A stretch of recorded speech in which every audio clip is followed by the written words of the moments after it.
67 years old na si Nanay Marilyn, subalit hindi pa rin tumitigil sa paghahanap buhay.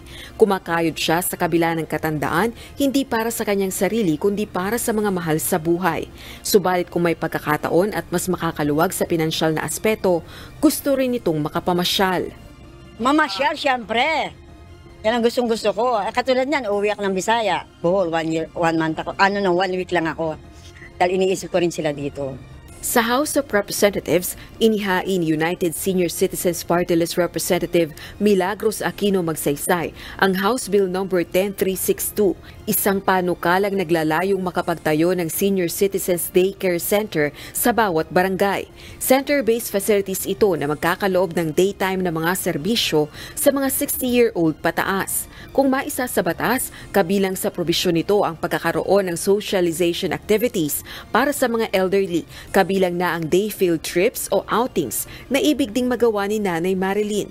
Gayon din ang pagbibigay ng health services at medical interventions.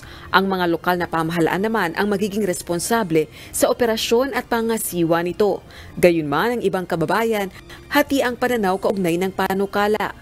Buti sana kung isa lang, siya marami yan. Maraming senior, di ba? Hindi naman natin masasabi na talagang nakatutok yung mag-aalaga. Safety siya sa pag-iiwanan, may daycare center, may titingin talaga. Para naman sa isang kawani ng barangay, magandang panukala ang pagkakaroon ng Senior Citizens Daycare Center. Subalit gate nito, dapat ding mapagtuunan ng pansin ng pamahalaan ang kinakailangang tulong medikal at pinansyal ng mga senior citizen. Challenging po yun kasi yung sa ano nga lang po sa problema po ng mga senior natin, like yung mga kinakailangan nila for gamot, ganyan, yung sa mga assistant like financial assistant, medyo hindi po siya sumasapat. Rosa Licoz, UNTV News and Rescue. Diyos ang aming sandigan, serbisyo publiko ang aming pinahahalagahan.